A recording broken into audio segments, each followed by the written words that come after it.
Welcome to the DSO Hygienist podcast. I'm your host, Christine Deal. With over 30 years of experience in dentistry, including roles as hygienist, instructor, and dental team transition specialist. Here we delve into everything related to dentistry and DSOs, from industry trends to leadership to team dynamics and the strategies that help dental professionals thrive in this unique environment. Whether you're a seasoned pro or just starting your journey, this podcast is your go-to resource for insights, inspiration, and real-world expertise. Let's get started. Lynn Pencek brings a unique balance of industry knowledge, instructional design, and clinical experience. With a 20-plus year employment with Orascoptic, Lynn experienced working for a company owned by a solo dentist grow into a Fortune 200 company. As a member of the Nobel Biocare team, she helped offices bring in new technology and develop efficient workflows for dental implant treatment. As a school manager with Hu-Friedy, she possesses a high level of knowledge about instrument design. She has experience with surgical assisting, clinical workflows, digital case planning for guided surgery, account and inventory management, marketing, and patient education for case acceptance. Being a dental hygienist, Lynn wanted to learn more about the care and maintenance of dental implants than what was provided. Lynn has a passion to unravel the questions and common misunderstandings dental hygienists have about dental implant maintenance. Lynn has founded her company, Practice at Your Best. Lynn started her clinical career as a graduate of Broome County Community College Department of Dental Hygiene.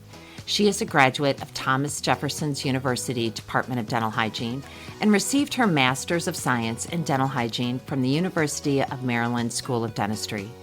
Lynn has held dental hygiene faculty appointments at Thomas Jefferson University and Community College of Philadelphia. She has served as a corporate council member for Dimensions in Dental Hygiene, representing Nobel Biocare and Orascoptic. As a past president of the Philadelphia Dental Hygiene Association and a 10-year attendee of Career Fusion, Lynn has spent her career helping dental professionals explore options for having their best careers. I want to welcome Lynn to the show today. Thanks so much for being on the DSO Hygienist podcast, Lynn. Well, Christine, I'm so excited to be part of this. Thank you so much for inviting me. Well, there's so many questions about implants, and I know that you are the expert on this topic, so we need to talk to you because we need to find out about them. So at first, why don't you tell us how you got into implants? Oh, absolutely. I had an opportunity to become a dental implant rep. So my background actually was selling loops for 20 plus years. The company I worked for at Nobel Biocare were owned by the same parent company. So Nobel Biocare would invite me to show loops at their events. And over a period of time, I'm sitting through a lot of these implant classes. And, this is really exciting stuff to learn about. And a territory opened up. And what that did was it offered quality of life. I was traveling three states, always on the road, overnight, 2-3 nights a week. And all of a sudden I'm going to have a smaller territory and I could be home. So it was kind of an interesting transition to become an implant rep.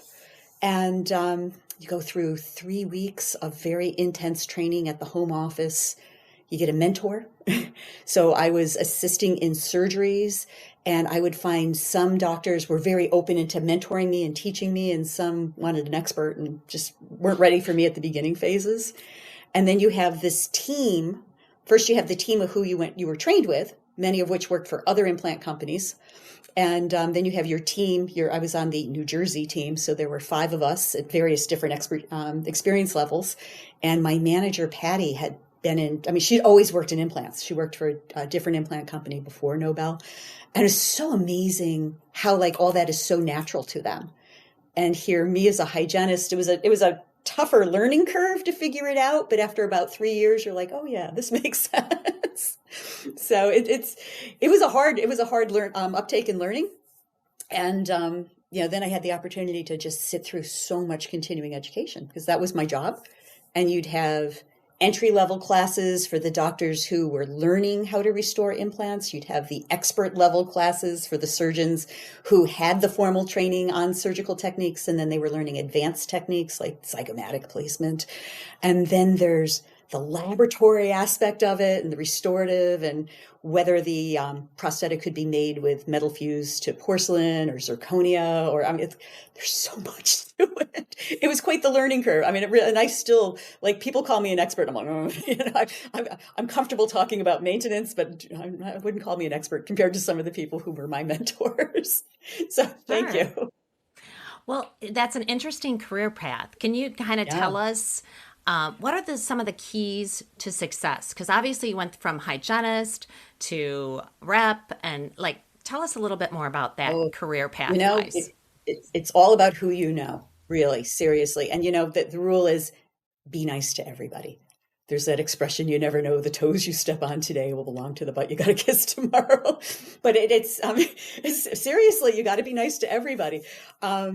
So when I worked as a loop rep, I was 25. I was 25 years with the company, and I had my accounts, my schools, my universities. I had speakers I would bring in to the area. I would work all the different national meetings, and you end up knowing a lot of people over a period of time. And when I transferred over to Nobel, they played in their own sandbox. So think of the world of general dentistry as one big, huge biosphere, and think of Nobel as another, being very futuristic. The Nobel world, the Invista world, was a different biosphere. And they did that on purpose because Nobel wanted you to stay within their companies, and together in the Invista family of companies, we would host events with with Dexis, with Pelton Crane was part of the picture, with the Sprint Ray, with all the companies in that. So we would have a team of companies, a team of reps we would host together. So your mentors, who do you know?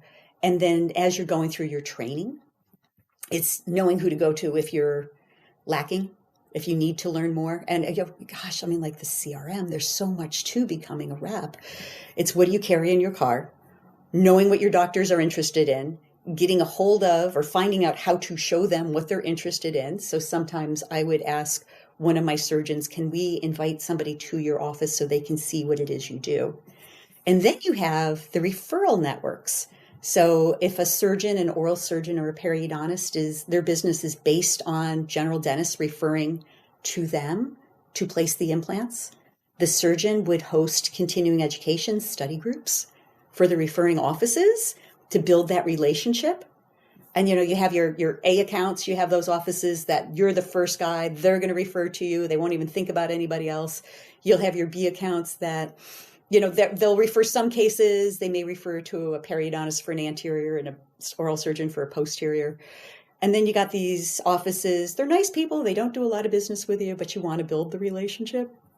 So these study groups are very good for helping build these relationships so that the surgeons, the big accounts, could be more profitable. So it was really an interesting process. It was unlike anything I had done working with the loops and visiting all the offices. I thought I knew dentistry. And then when you go into the implant world, it's completely different. So when I stopped working for Nobel and I became an independent and I went back into the world of general dentistry, dental hygiene, oh my gosh. I mean, you just, it was the craziest experience to re-enter into the world that I was part of, because the implant world really kept to itself.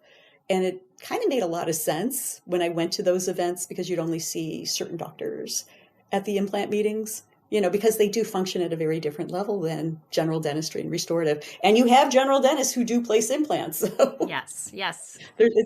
You see a lot of different patterns, and you look for that rule of three. You're looking for the same information 3 times in a row. And I wasn't seeing a lot of repetition because there's so many different options happening in implant dentistry. So as a rep, what do you think some of the biggest challenges are as a rep, what you were doing? It's being comfortable with not knowing the answer and saying, I don't know, let's learn together.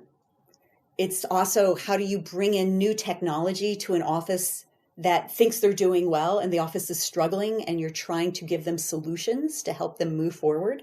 And sometimes they accept that message, and sometimes they're stuck where they are. and they're not seeing you're offering a solution to this thing. The one of my big accounts really wanted me to focus all his effort on getting his referrals. And he would see that I would have information about if you bought so many implants, you'd get some equipment, you'd like bundle it. And he would accuse me of trying to sell implants to his general dentists. And it wasn't really but that's what he thought. And it's trying to explain that this is an option when it is appropriate. It's not appropriate here, but I'm carrying everything to help me be organized in case I can.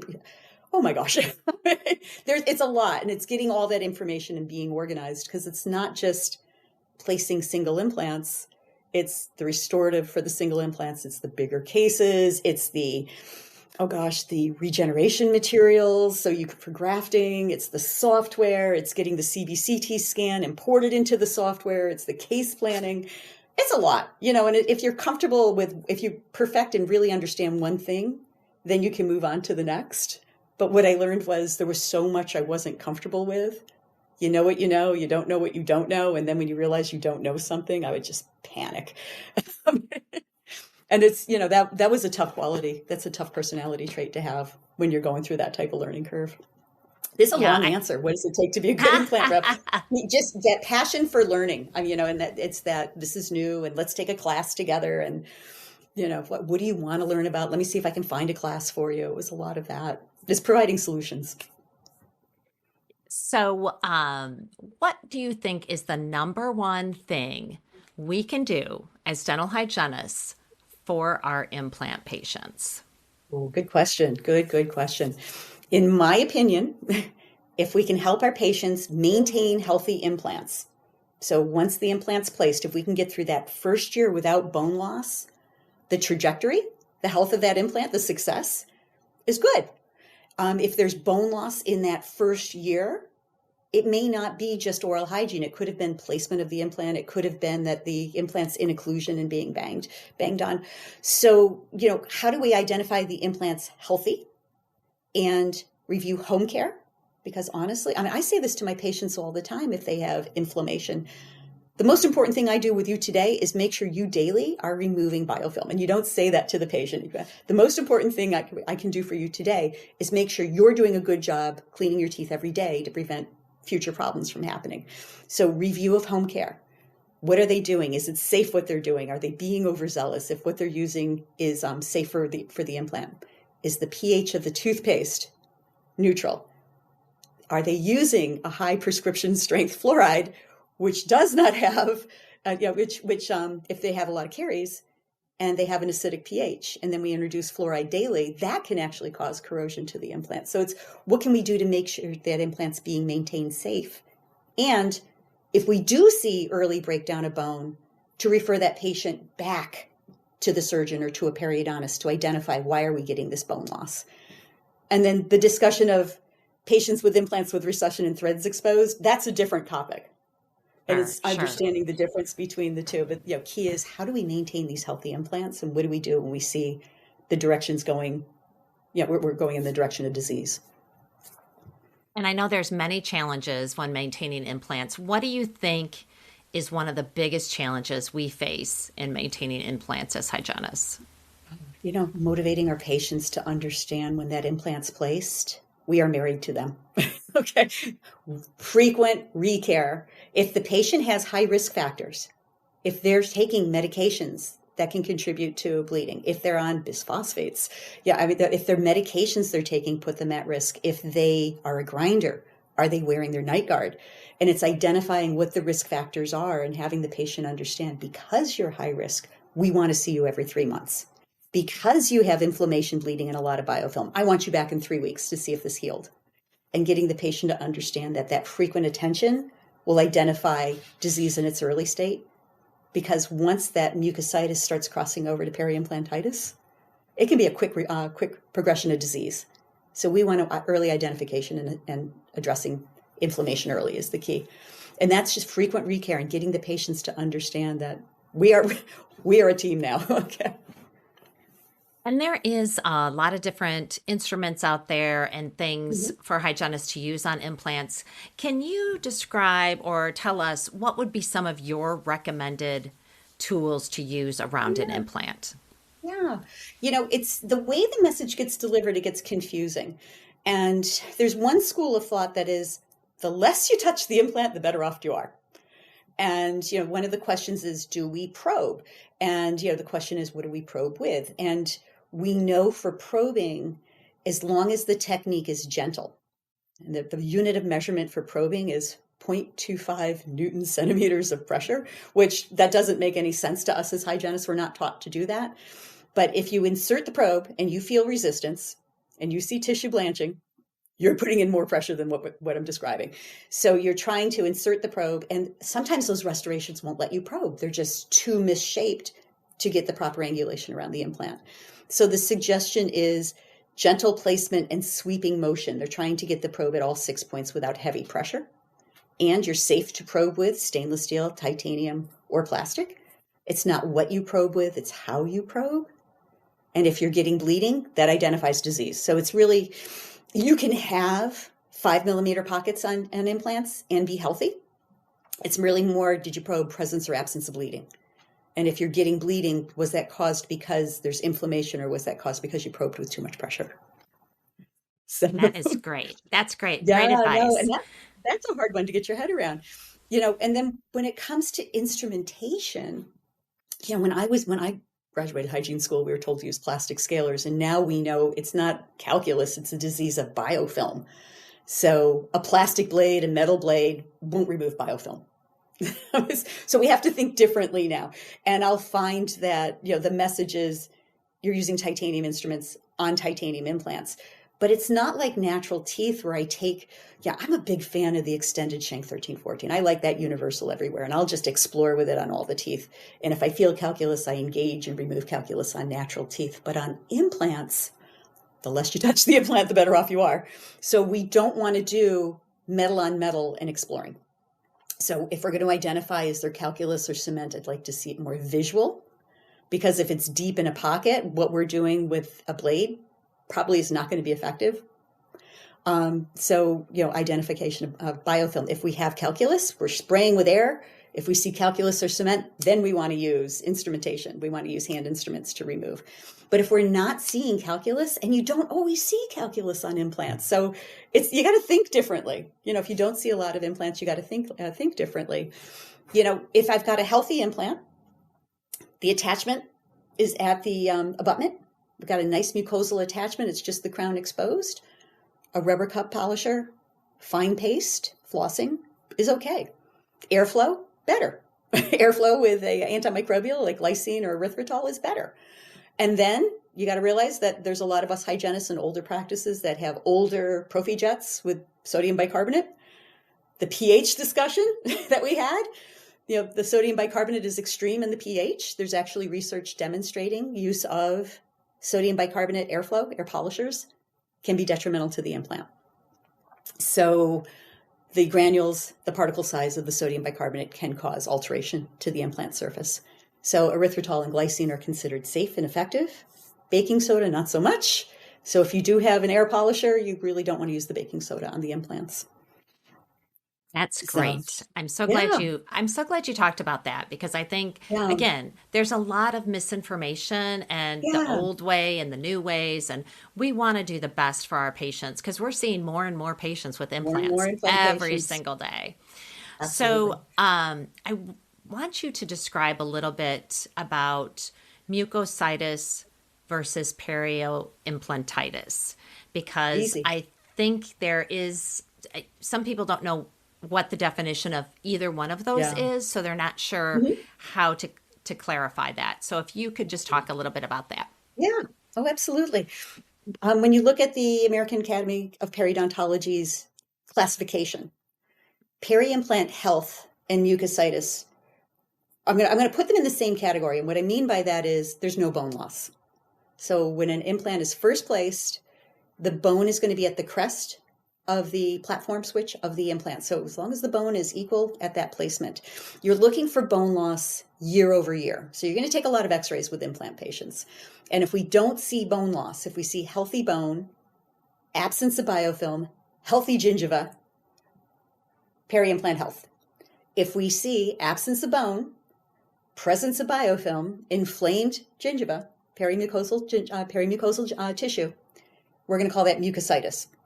So here I'm calling it gingiva. We call it peri-implant mucosa when we have that attachment. They'll call it mucosal integration, where the soft tissue integrates with the abutment. It's titanium or zirconia. So if it's just like gingivitis, if it's inflamed and we remove the biofilm, the tissue will heal on its own. So peri-implant mucositis is reversible, and we can bring it back to peri-implant health. And when I started my classes, that's where my brain was. And I almost wanted to leave my class at that point there. But over a period of time, if we leave inflammation unattended, then we start to get the breakdown of the supporting bone. So when we start to see breakdown of bone, we are now going to refer to it as peri-implantitis. And this is an inflammatory disease, and it does affect the soft tissue and the supporting structures, the supporting bone. So we can, with early peri-implantitis, employ good oral hygiene, removal of biofilm, bring the patient back for evaluation, the inflammation resolved. We're bringing the soft tissue back to peri-implant health, but we now have some bone loss. And as long as we can maintain health, we're okay.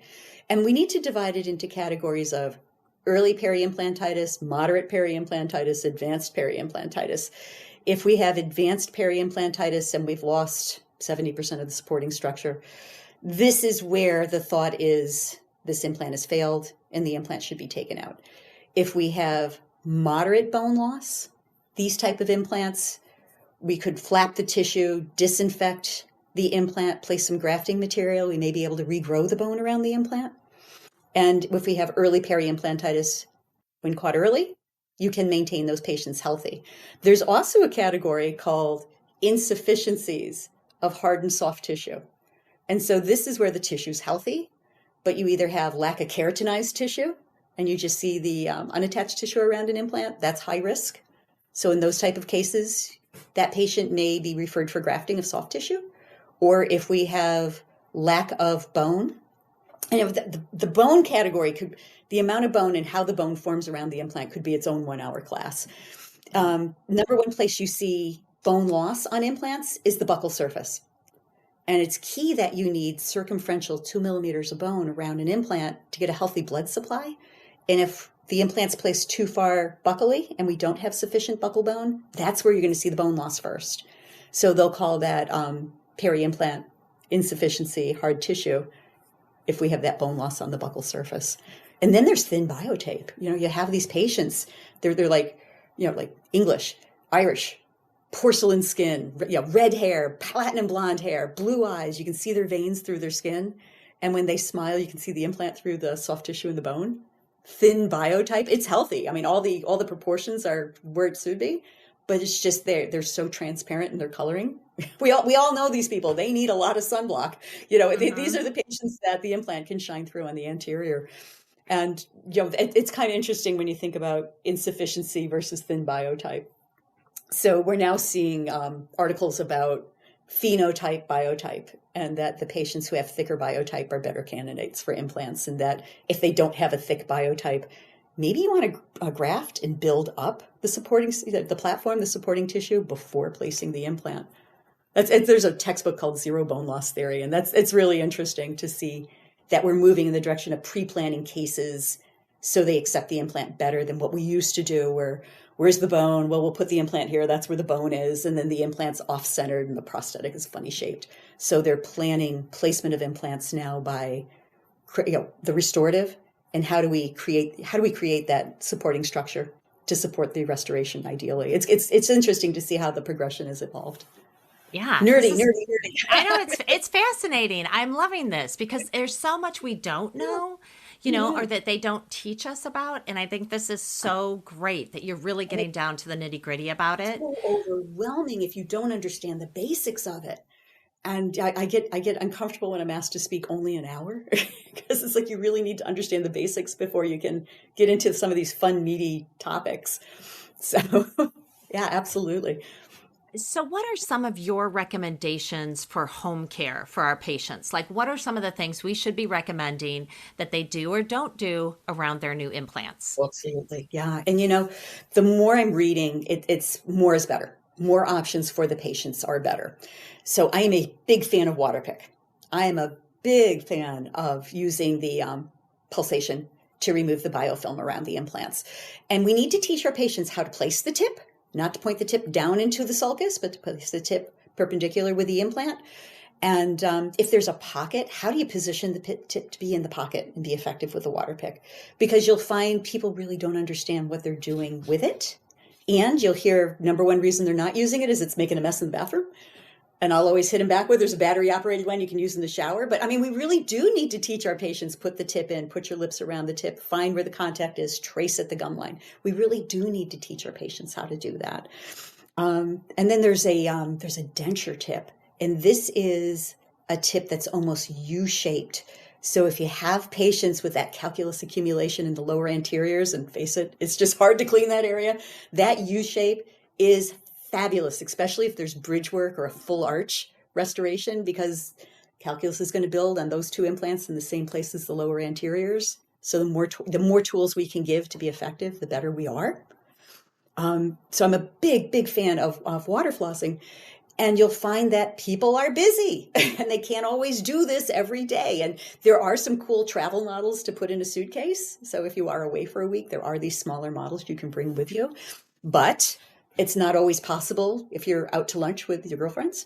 So I'm also a huge fan of interdental brushes, proxy brushes, and finding the right size. And what I just recently realized, Tepe taught me this is so cool. If you take your probe and you insert it in the contact area, that's a size medium. And that's how I know what size to go, larger or smaller, with the interproximal brushes. That one for me was a game changer that I learned later. Good tip. Good proxy tip. brushes. Good tip. So flossing is controversial. So, do we floss? Do we not floss? And the answer is, it depends. It really depends. So we don't want to work with woven floss because woven floss can shred. And there are articles demonstrating peri-implantitis, biofilm accumulation around shreds of floss that were left behind. So when do you floss? When do you not floss? What do you floss with? I like monofilaments to floss with. I floss my implant patients. I will, if it's a healthy implant, use a rubber cup polisher, fine paste. And then with the floss, I go circumferential. So I actually take the floss, break the mesial contact, go through the lingual, break the distal contact, crisscross the floss, and shimmy it circular. And I'm feeling the implant is what I do with the floss. Do I teach my patients how to do that? No. I think if they're not showing good technique, I don't want to complicate it. I don't want to give them something that could cause more damage than good. But if the patient's a good flosser, a monofilament floss that if it breaks in half, if the buccal attachments to the abutment, the implant's not exposed, I'm okay with my patient flossing if they've got good technique. If the implant is receded, the new implants are rough. They have this micro surface, and if you've got woven floss on a rough implant, you're going to leave that. It's going to pull shreds of floss. So, yeah, I'm not such a fan of flossing around implants. Yeah, never say never, never say always. There are situations where it's good, but there's more situations where it's like, yeah, let's just use the proxy brush around this area. Yeah, so, or the Waterpik. Or the Waterpik, yeah, absolutely. I kind of think all my implant patients should have Waterpiks. And additional. I also would prefer my implant patients to work with tiny end tuft brushes and actually work circumferential around the implant as opposed to a big square toothbrush. Because we've all seen patients miss because they're on auto mode when they're brushing. And if I can get them to understand the anatomy of their implant and say this special brush should be used around that implant twice a day. I'd like to actually say 3 times a day, and this way if they only do it twice, we're there. Right? So every time you eat, this is what I want to see you do. And if you do it twice a day, good enough. Well, Lynn, this has been fascinating. I am so happy that you joined us today because, again, more and more patients are presenting with implants, and we need to know how to manage them effectively and healthy. So I'm sure people out there have some questions. So if anybody would like to contact you for more information or to maybe hear one of your lectures, which is always awesome, can you give us some information? Sure. I have a website. My LLC is called Practice at Your Best. If you Google Lynn Pencek, Practice at Your Best will show up. My email is lynn@practiceatyourbest, or lynnpencekrdh@gmail is another way to contact me. I am on LinkedIn and I am on Facebook. And once in a while, I experiment on Instagram. I'm of a generation that you're still like, I need some help with social media, but yeah. So yeah, no, I am available. And if you call, text, email, I promise to respond. And this is how I learn what people want to learn. So I do encourage people reach out to me, because this is how you learn how to make the project better. Yeah. Well, thank you so much for being on the DSO Hygienist Thank podcast you. today. Loved having you. Oh, thank you so much. Thank you for listening to the DSO Hygienist podcast. Please follow or subscribe to be alerted of new episodes.